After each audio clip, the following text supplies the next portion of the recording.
Hello tout le monde, j'espère que vous allez bien. Donc on se retrouve pour une nouvelle vidéo sur Bitcoin et Ethereum avec une baisse de 9,33% et une baisse de 13,19% dans la semaine, donc c'est assez conséquent. Nous allons voir si des structures ont bougé, si il y a de l'espoir, du désespoir.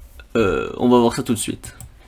Donc on se retrouve sur Bitcoin avec une pattern qui a carrément changé. Comme on avait dit, on a cassé le bas. Donc il y avait deux solutions. Elles ont changé. Parce que j'ai voulu laisser un peu de temps pour que la structure se développe. Et là, elle a complètement changé. Donc on va considérer ça comme une A. Ça comme une B. Donc là, il y a deux solutions. C'est soit, en sachant que... Ouais, on va déjà expliquer la plus petite time frame. Donc là, ce qu'on a, c'est de la vente. Donc là, 100%, on va venir casser le bas.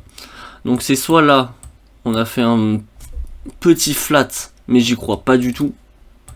Donc soit là, on casse ça, on remonte pour valider une structure comme ça. C'est la deuxième option pour moi parce qu'elle est très peu probable.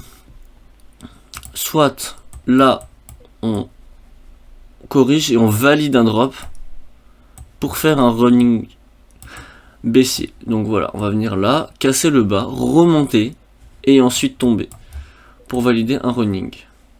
Voilà, pour moi c'est ce qui va se passer. Donc je vais agir en fonction, ce qui veut dire que dans les jours qui arrivent, on va venir casser les 17 626 $. Donc on va venir en dessous de ce point.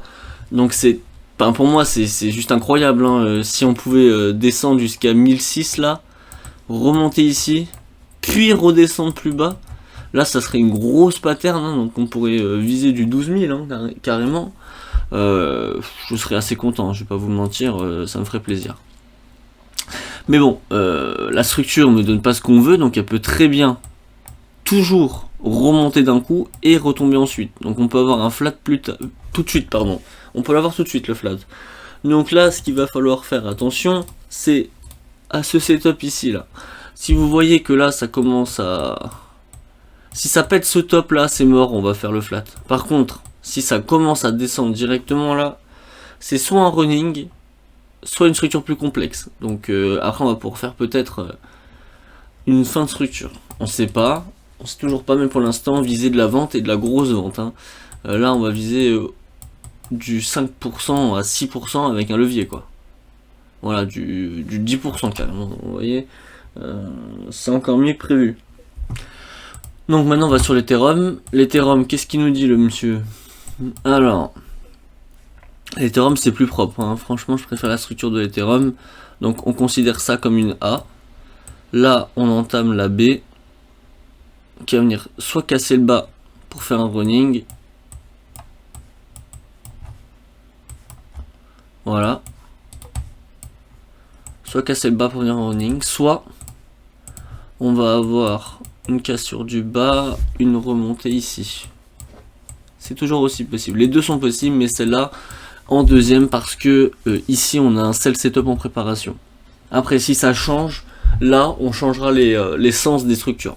Pour le moment, on reste sur une structure baissière.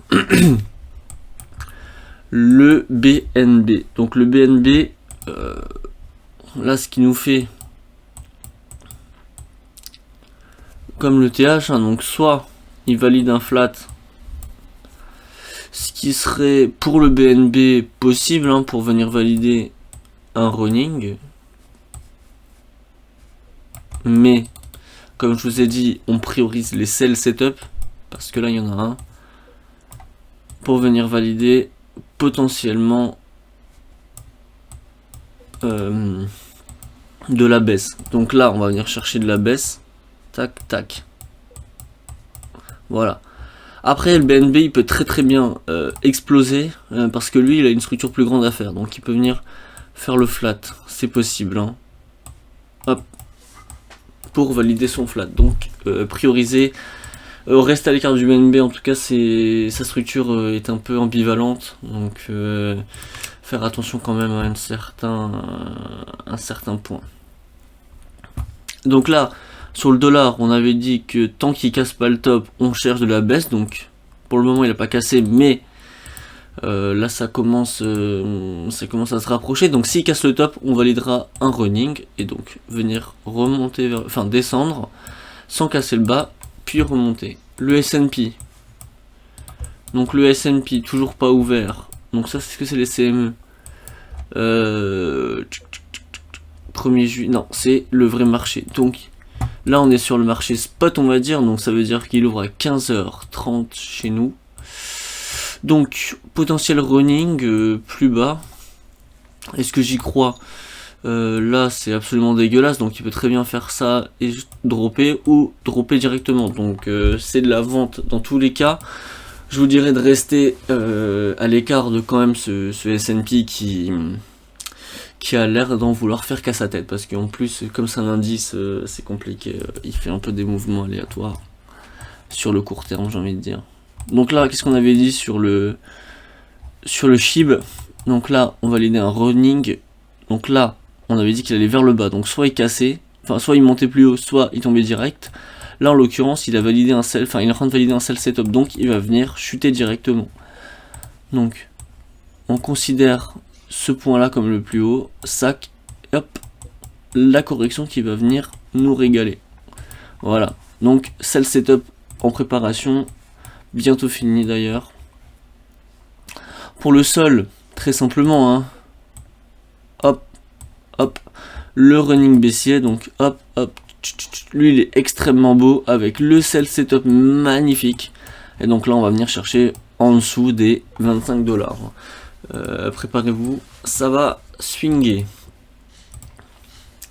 Le link, alors lui il est différent.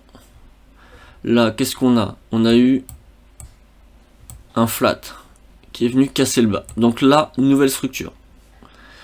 Qu'est-ce qu'on a après cette nouvelle structure? Une correction. Donc là, ce qu'on voit, c'est la continuation baissière. Donc ce qui va se passer, c'est que là, on a eu un flat, hop, et qui est en train de valider un sell setup. Donc on va venir casser le bas et on va choper un link en dessous des plus bas déjà connus. Pour le VET, tout simplement, on a eu, alors la structure était pas ouf, mais on peut valider ça comme un... on peut pas savoir, ça c'est carrément, ça veut rien dire. En tout cas, on va dire que on valide cette structure qui était en gros un contracting, voilà, et on est venu casser le bas. Donc là, qu'est-ce qu'on fait? C'est comme pour Link ou pour Sol, on corrige en dessous. Donc là, hop, on va venir chercher les plus bas. Donc un avenir plutôt rouge pour le Bitcoin et les altcoins. Je dirais que là, il faut commencer par exemple sur des setups très intéressants comme le Sol, l'Ethereum, le BNB, je me méfierais, mais en tout cas Sol SHIB, très intéressant avec les avec le link, etc. Donc voilà, c'était mon petit tour de marché, j'espère que vous aurez apprécié. Laissez un like, un abonnement et très bonne journée, semaine de trading.